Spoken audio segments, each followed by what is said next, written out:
একসময় বাংলাদেশি পর্যটকদের পদচারণায় মুখর থাকলেও এখন জনশূন্য কলকাতার মার্কুই স্ট্রিট খাখা করছে চারদিক। শুনশান সড়কগুলো জানান দিচ্ছে ভালো নেই শহরের অন্যতম বাংলাদেশি পর্যটক অধ্যুষিত এই এলাকা।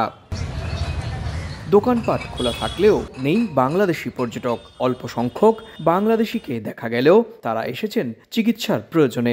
কলকাতা ঢাকা কলকাতা বাস পরিবহন সংস্থার কর্মীরা অনেকটা অলস সময় কাটাচ্ছেন। কোনো রকম দোকান খুলে বসে আছেন মুদ্রা বিনিময় কেন্দ্রগুলোর কর্মীরাও।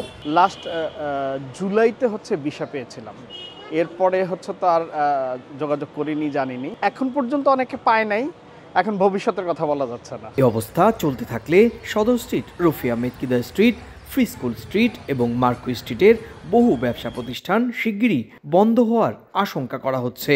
সামনেই পবিত্র রমজান। প্রতি বছর রমজান ঘিরে কলকাতার বাংলাদেশ অধ্যুষিত এলাকার ব্যবসায়ীরা কোটি কোটি টাকার ব্যবসা করেন। তবে এবার পরিস্থিতি একেবারেই ভিন্ন। পর্যটক না আসায় নেই কোনো বেচা বিক্রি। পাশের দেশ বাংলাদেশ ভাইরা সব আসতো, সেরকম ওদের টুরিস্ট ভিসা পাচ্ছে না। হ্যাঁ, ওর লেগে একটু আমাদের ব্যবসাটা একটু কম আছে, একটু ধাক্কা লেগেছে। কারণ এত বছর একটা বিজনেস হয়তো বা হঠাৎ করে যদি একটু খারাপ হয়ে যায় তো খারাপই। গত 5 আগস্ট ছাত্র জনতা অভ্যুত্থানের মুখে বাংলাদেশ ছেড়ে ভারতে আসেন শেখ হাসিনা। এরপরই ভারত পর্যটক ভিসা নিয়ে নতুন নীতি আরোপ করে। প্রায় বন্ধ করে দেওয়া হয় পর্যটন ভিসা, চালু আছে অল্প সংখ্যক মেডিকেল ভিসা। এর জেরে পশ্চিমবঙ্গে পর্যটক নির্ভর অর্থনীতিতে দেখা দিয়েছে নেতিবাচক প্রভাব। সুব্রত আচার্য, সময় সংবাদ, ভারত।